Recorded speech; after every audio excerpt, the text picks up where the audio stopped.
بسم اللہ الرحمن الرحیم صلی اللہ علی حبیبہ سیدنا محمد وآلہ واصحابہ وبارک وسلم۔ اوائل الخیرات کے مصنف بیان کرتے ہیں، میں بچپن سے حضرت نبی کریم صلی اللہ علیہ وآلہ وسلم پر کثرت سے درود و سلام پڑھا کرتا تھا اور خواب میں دیکھنے کا بہت مشتاق تھا، لیکن سالہ سال تک میں نے حضرت صلی اللہ علیہ وآلہ وسلم کو نہیں دیکھا اور حضرت صلی اللہ علیہ وآلہ وسلم سے بے جد محبت تھی، لہٰذا دیکھنے کا شوق دن رات بڑھتا ہی گیا، یہاں تک کہ میں نے مختلف اصحاب رضی اللہ عنہم کی درود پر لکھی ہوئی کتابوں کا مطالعہ شروع کیا اور درود کے وہ صیغے جو مجھے بہت زیادہ پسند تھے، مدت دراز تک ان کو پڑھتا رہا۔ ایک دن نبی صلی اللہ علیہ وآلہ وسلم نے مجھے دیدار سے مشرف فرمایا اور میں نے خواب میں دیکھنے کی سعادت حاصل کی، لیکن مختلف صورتوں میں اور عجیب عجیب طریقوں سے دیکھا، حتیٰ کہ ان صورتوں کو جن کو خواب میں دیکھا تھا ان کی تعبیر سے عاجز آ گیا، حالانکہ میں دکن میں فن تعبیر میں کافی مشہور تھا۔ اس کے بعد میں نبی صلی اللہ علیہ وآلہ وسلم کو خواب و بیداری اور مراقبہ میں دیکھنے لگا، لیکن میں اس کی تعویل نہ کر سکا۔ جب میں نے حضرت صلی اللہ علیہ وآلہ وسلم کو بیداری میں دیکھا تو مجھے گمان ہونے لگا کہ یہ میرا وہم و خیال ہے، کیونکہ میں ہمیشہ نبی صلی اللہ علیہ وآلہ وسلم کی صورت مبارک کا تصور کیا کرتا تھا، ہر گھڑی اور ہر حالت میں، خواہ باطہارت رہوں یا بے طہارت، نبی صلی اللہ علیہ وآلہ وسلم کا تصور حاضر رہتا تھا۔ انتہا یہ کہ مجھے اس تصور میں ایک لذت آنے لگی اور یہ ایسی لذت تھی کہ دنیا کی کوئی دوسری لذت اس کے مقابل نہ آ سکتی تھی۔ پھر مجھے حضور صلی اللہ علیہ وآلہ وسلم نے شرف تکلم سے بھی سرفراز فرمایا، لیکن میں یہ نہیں کہہ سکتا کہ یہ مخاطب خواب میں ہوتی تھی یا بیداری میں۔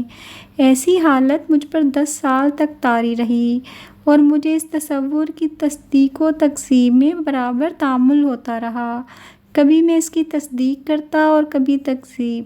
پھر اللہ تعالیٰ نے میری رہنمائی فرمائی، میں اس تذبذب کی حالت میں تھا کہ ایک روز نبی صلی اللہ علیہ وآلہ وسلم کو خواب میں دیکھا، جبکہ آپ کے ساتھ ایک بزرگ بارونق و پرعظمت سیدہ بھی تھیں۔ میں اپنی نظریں نیچے کیے ہوئے تھا، اس گمان سے کہ شاید یہ پرعظمت محترمہ ازواج مطہرات میں سے ہیں۔ اس وقت نبی اکرم صلی اللہ علیہ وآلہ وسلم نے میری طرف بڑی محبت سے دیکھا اور مسکراتے ہوئے فرمایا کہ تمہاری ماں عائشہ کو سلام کرو۔ میں بڑی خوشی سے اپنے سر کو آپ کے قدموں پر رکھا اور خواب سے بیدار ہو گیا۔ اللہ کی حمد و ثنا کی اس فضل و نعمت اور حضور اکرم صلی اللہ علیہ وآلہ وسلم کی شفقت پر مجھے خوب رونا آ گیا اور پریشان ہوا کہ ناحق میں نے نبی اکرم صلی اللہ علیہ وآلہ وسلم پر درود و سلام کی کثرت کو کم کر دیا، حالانکہ اس سے قبل شب و روز بکثرت درود پڑھا کرتا تھا۔ اس واقعہ کے بعد میں نے پھر درود کی کثرت حسب سابق ہر فرض نماز کے بعد شروع کر دی اور پہلے سے بھی زیادہ پڑھنے لگا۔ پھر ایک دن کیا دیکھتا ہوں کہ حضرت صلی اللہ علیہ وآلہ وسلم حضرت شیخ عبد القادر جیلانی رضی اللہ عنہ کے ساتھ تشریف فرما ہیں اور بعض اہل بیت بھی ساتھ ہیں۔ مجھے ایسا معلوم ہوا کہ نبی اکرم صلی اللہ علیہ وآلہ وسلم میرے گھر تشریف فرما ہیں اور حضرت شیخ عبد القادر جیلانی رضی اللہ عنہ سے مخاطب ہو کر میرے متعلق یہ فرما رہے ہیں کہ میں اس بچے کے درود کے صیغے بہت پسند کرتا ہوں۔ حضرت غوث اعظم رضی اللہ تعالیٰ عنہ اس صیغے کی نسبت مجھ سے دریافت فرمایا۔ میں نے عرض کیا کہ وہ یہ ہیں، بی ابی انت و امی صلی اللہ علیہ یا نبی الامی۔ حضرت شیخ جیلانی رضی اللہ عنہ نے فرمایا کہ میں بھی تمہاری طرح پڑھتا ہوں، کہہ کر خود نے بھی پڑھا، بار بار پڑھا اور وجد کرنے لگے۔ اس کے بعد نبی صلی اللہ علیہ وآلہ وسلم نے مجھ سے فرمایا، تم پڑھو۔ میں نے بھی اس درود کو پڑھا۔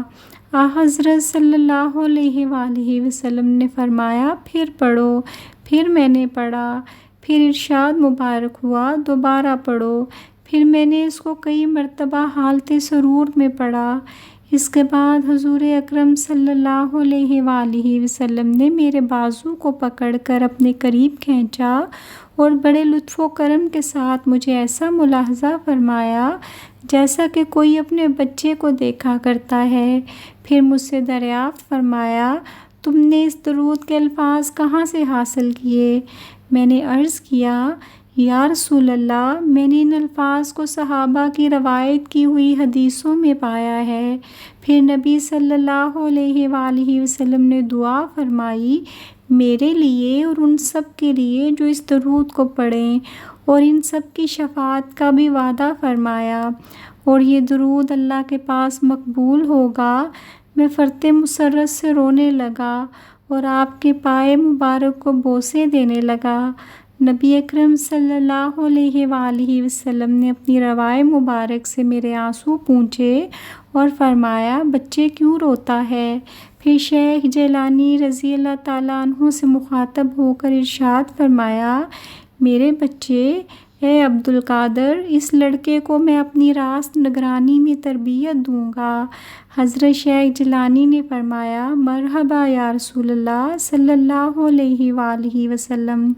حضرت جیلانی رضی اللہ تعالیٰ عنہ طریقِ بیعت میرے مرشد ہیں، کیونکہ میں نے طریقۂ قادریہ میں حضرت شاہ فضل الرحمن قدس سرا مراد آبادی کے ہاتھ پر بیعت کی تھی۔ حضور اکرم صلی اللہ علیہ وآلہ وسلم پھر میری طرف متوجہ ہوئے اور ارشاد فرمایا کہ اے بچے، میں تجھے اپنے خاص طریقے پر چلاؤں گا۔ میں نے عرض کیا میری جان آپ پر قربان یا رسول اللہ۔ آپ نے فرمایا مجھ پر درود و سلام کی ایک کتاب تم لکھو اور اس کا نام اوائل خیرات رکھو جو 7 حزب پر مشتمل ہو، جیسے کہ جزولی نے دلائل خیرات لکھی ہے۔ میں نے عرض کیا یا رسول اللہ، میں تو اس کار عظیم کا اہل نہیں ہوں۔ حضرت صلی اللہ علیہ وآلہ وسلم نے فرمایا لکھو، اللہ تعالیٰ روح القدس کے ذریعے تمہاری مدد فرمائے گا اور تمہاری یہ کتاب اللہ کے اور میرے نزدیک مقبول ہوگی۔ میں نے عرض کیا مرحبا یا رسول اللہ، اور اس کتاب کو باتعمیل حکم نبی کریم لکھا۔ اس کتاب کو قرآنی آیت لقد جاءکم رسول سے ابتدا کرنے کی سعادت حاصل کی۔ پہلا، دوسرا، تیسرا، اسی طرح 7 احزاب لکھے، اور ان میں سے بعض کو خواب میں، بعض کو مراقبہ میں نبی کریم صلی اللہ علیہ وآلہ وسلم کے حضور میں پڑھا۔ پھر خواب اور مراقبہ سے بیدار ہو کر اللہ اور اس کے رسول کا شکر ادا کیا کہ مجھ پر یہ فضل و کرم فرمایا گیا۔ میری اس کتاب کے 7 حصے ہیں۔ اس کی ابتدا جمعہ کے مبارک دن سے کی ہے، کیونکہ نبی اکرم صلی اللہ علیہ وآلہ وسلم نے مجھے اس کتاب کے لکھنے کا اسی دن حکم فرمایا تھا۔ اس کی اجازت کا طریقہ یہ ہوگا کہ صاحب کتاب کے آگے اگر وہ زندہ ہے تو یہ احزاب یکے بعد دیگرے پڑھے جائیں اور وہ سنے اور اس کی صحت کرتا جائے۔ اگر وہ زندہ نہ رہے تو سورۃ الفاتحہ کے بعد سورہ اخلاص 12 مرتبہ اور اس درود کو 11 مرتبہ پڑھے۔ اللہم صلی وسلم علی روح سیدنا محمد سید الارواح وآلہ، اور اس کا ایصال ثواب حضور اکرم صلی اللہ علیہ وآلہ وسلم، آپ کے اہل بیت و صحابہ، اولیاء امت، صاحب کتاب اور جمیع امت کو کر دے۔ اس کے بعد سیغوں کو پڑھنے کو اشارات اور بعض میں مراقبات ہیں۔ اس کا پڑھنے والا اچھی طرح جان لے اور سمجھ لے کہ اس میں بڑے اسرار پوشیدہ ہیں، اور یہ سب وہ ہیں جن کو نبی صلی اللہ علیہ وآلہ وسلم کے حضور میں پڑھ کر راست اجازت حاصل کی ہے۔ یہ جان لو اے میرے بچوں، میرے دوستو، اے میرے اہل طریقت اور اے ہر مومن جو حضور اکرم صلی اللہ علیہ وآلہ وسلم پر کامل ایمان رکھتا ہے کہ وہ تلاوت قرآن کے بعد سب سے زیادہ افضل ذکر ہے اللہ کے پاس بھی اور نبی کریم صلی اللہ علیہ وآلہ وسلم کے نزدیک بھی۔